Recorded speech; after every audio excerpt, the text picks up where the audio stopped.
स्वागत आहे तुमचं पुन्हा एका नवीन व्हिडिओमध्ये। आज आपण जातोय शिवरला। मागच्या वेळेस आपण ट्रॅव्हल्सने गेलो होतो, आज जातोय फॉर्च्युनरमध्ये।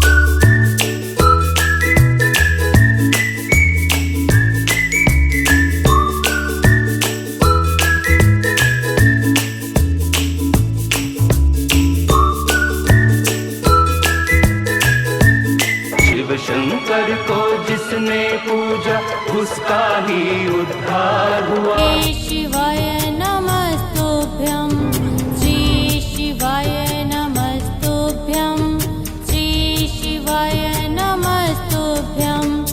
हा आहे एमपीतील इंदोर शिवोर रस्ता। इथं थांबलो होतो जेवणासाठी। खूप छान हॉटेल आहे, ओडी का धाबा।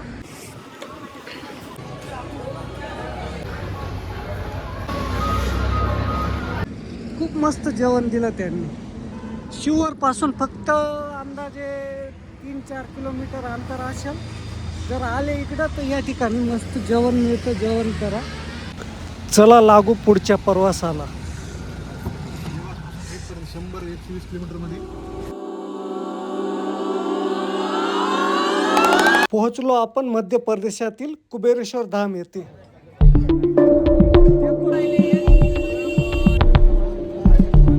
जय भोलेनाथ। आता आपण आलो प्रदीप पंडित मिश्रा यांच्यामुळे प्रसिद्धीत आलेल्या कुबेरेश्वर धामला, म्हणजेच शिवरला।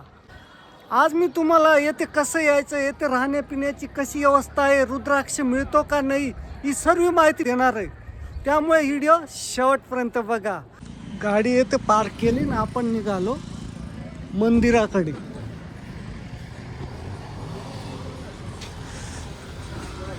मंदिर समोरच दिसतंय आपल्याला, की तुम्हाला चहा नाश्ता मिळून जाईल। रस्त्याने तुम्हाला मंदिरात लागणारे पूजा साहित्य आणि प्रसाद आणि इतर साहित्य आपल्याला येथे मिळेल। किती हां मध्य प्रदेशातील असलेले हे शिवोर भोपाळपासून फक्त 55 किलोमीटर अंतरावर आहे। हे बघा शिवलिंग। हा मंदिराचा मुख्य गेट। थोडा आपण चहा पिऊ गरम गरम, मग मंदिराकडे दर्शनाला जाऊ। पोहोचलो आपण मंदिराजवळ। मंदिराचा हे आहे मुख्य गेट। हे मोठं गेट बंद आहे आज, आपण या छोट्या गेटने जाऊ मध्ये।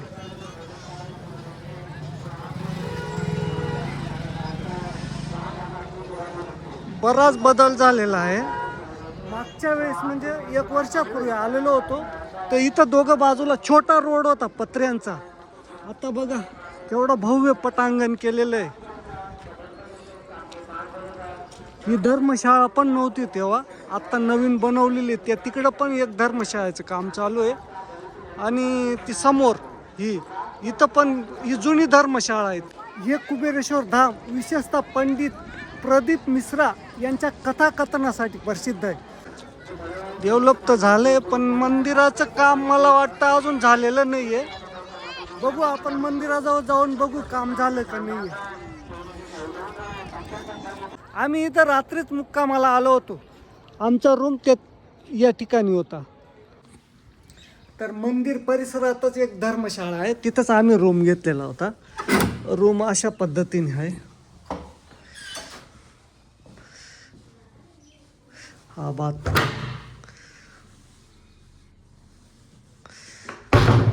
800 रुपये घेतले रूमचे, पण पाहिजे तशी सर्व्हिस नाही आहे, स्वच्छता तर बिलकुल नाही आहे।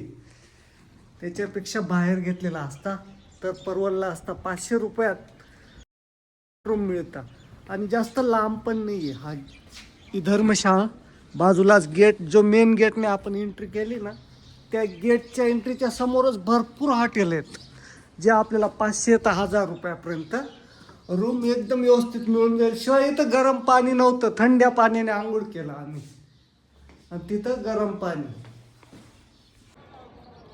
आणि आता दर्शनाला चाललो। मंदिरचं काम अजून अपूर्णच आहे, बहुतेक बराच वेळ लागेल, बरंच काम बाकी आहे। पण मागची जी शिवलिंग आहे ना खूप सुंदर बनवलेली, कंप्लीट झाल्यावर अजून भारी वाटेल। हे बघा किती छान बनवलेली. दूरवरून दिसते ही शिवलिंग आपल्याला.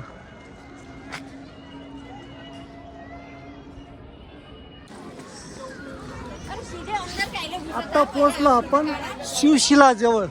हिला कुबेरशिलाही म्हणतात. चला आपण मध्ये दर्शन घेऊ. आणि याचा टायमिंग आहे फक्त 4 ते 7 हा गॅप असतो.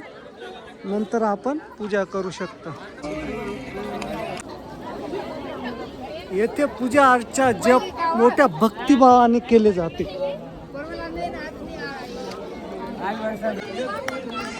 ही शिवशिला धार्मिक श्रद्धा आणि भक्तीचं प्रतीक मानले जाते. दररोज हजारो भक्त अनेक राज्यातून या शिवशिलेचे दर्शन घेण्यासाठी येतात. श्री शिवाय नमस्तुभ्यं श्री शिवाय नमस्तुभ्यं श्री शिवाय नमस्तुभ्यं श्री शिवाय नमस्तुभ्यं. छान पूजा झाली. हे आहे कथा भवन. पंडित प्रदीप मिश्रा सुरुवातीला याच ठिकाणी कथा वाचन करत होते. चला आपण मध्ये जाऊन बघू.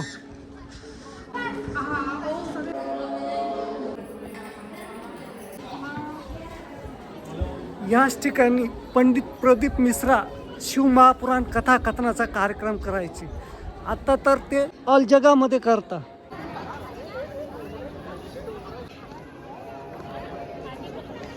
निद्रा अवस्थेत भगवान विष्णूंची मूर्ती खूप सुंदर बनवलेली.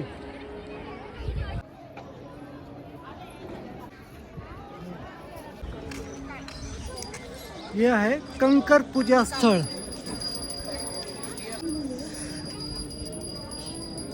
हे जे छोटे छोटे दगड आहे त्याची हे भक्त येथे मनोभावे पूजा करतात आणि शंकराची पिंड म्हणून आपल्या बरोबर घरी घेऊन जातात.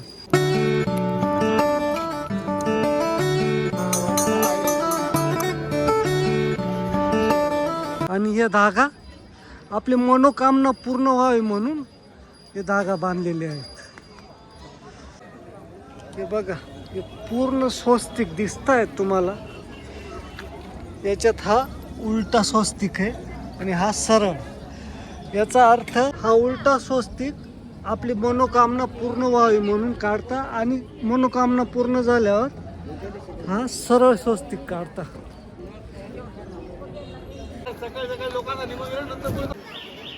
हे आहे रोख पेमेंटसाठी दान कार्यालय आणि समोर अन्नदान केंद्र आणि त्याच्याच बाजूला प्राथमिक उपचार केंद्र.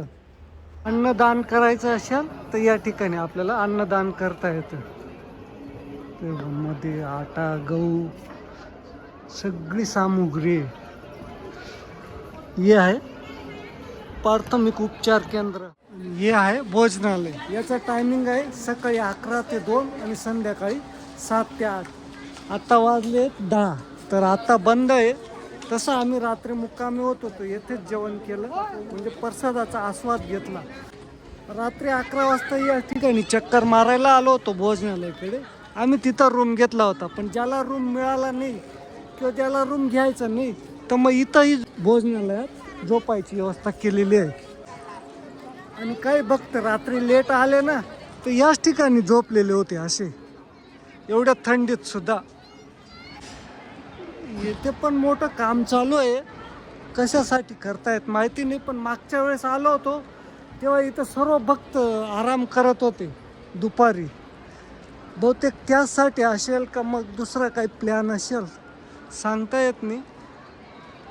काम चालू आहे.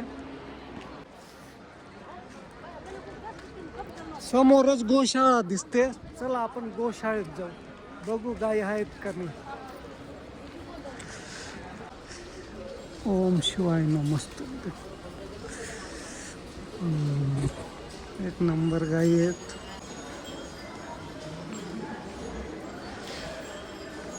खूप छान गोशाळा आहे.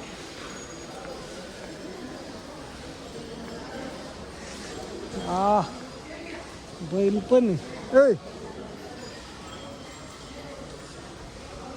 छान व्यवस्था छान आहे. कुट्टी आहे वाटतं, नंतर घास दिला जाईल. अच्छा, तो भक्त बघा त्याने घेतला विकत. इथं विकत पेंडी घेऊन गायींना खाऊ घालायचं.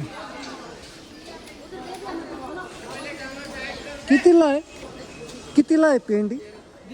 20 की आहे क्या? हां, अच्छा. 20 रुपयाला पेंडी आहे, ते आपण गायींना खाऊ घाल.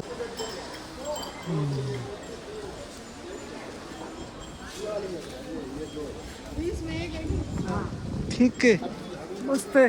आपल्याकडून पण थोडं गायींची सेवा केली जाते.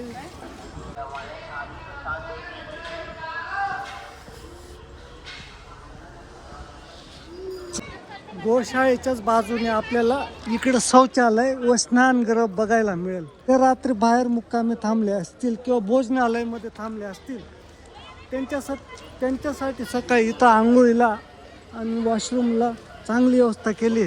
ते महिलांचं वेगळं आहे आणि हे पुरुषांचं. बघू बरं कशी स्वच्छता आहे ती.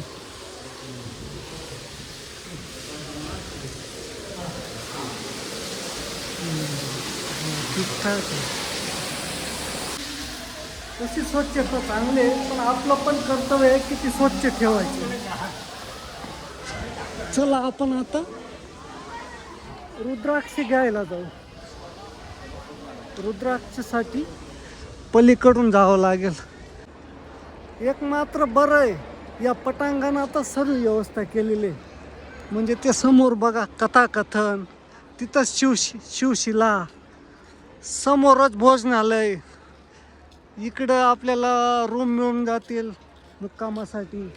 बघा ती गर्दी जाते ना, ती रुद्राक्ष घेण्यासाठी जाते.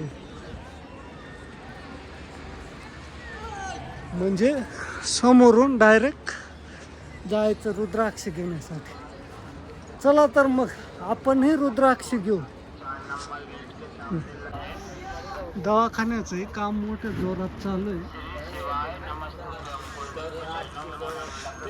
समोर मंदिर आणि या गेटनेच आपल्याला पुढं इकडं रुद्राक्ष घ्यायला जावं लागतं. ते रुद्राक्ष घेऊन आले आपण. इथून रुद्राक्षसाठी नंबर लावू.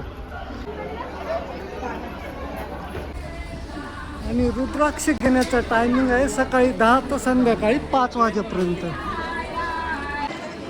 रुद्राक्ष मिळवण्यासाठी बऱ्यापैकी गर्दी दिसते आज. पण जेव्हा महोत्सव असतो रुद्राक्षाचा, त्यावेळेस खूपच मोठी गर्दी असते. त्यासाठी मग या मोठ्या मोठ्या जाळ्या बनवलेल्या आहेत. दुसऱ्यांदा मी रुद्राक्ष घेतो. पहिल्यांदा आलो होतो तेव्हाही घेतला होता आणि आता दुसऱ्यांदा.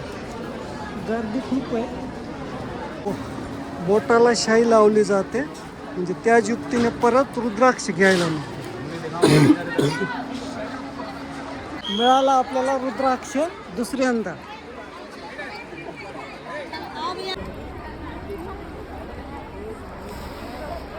या भूमीची मातीही घेऊन जातात लोक, एवढी श्रद्धा आहे लोकांची.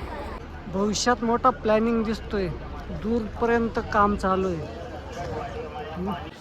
चला तर मित्रांनो, व्हिडिओ येतेच संपवतो. पुन्हा भेटू अशाच एका नवीन व्हिडिओमध्ये. तोपर्यंत श्री शिवाय नमस्तुभ्यं. श्री शिवाय नमस्तुभ्यं. श्री शिवाय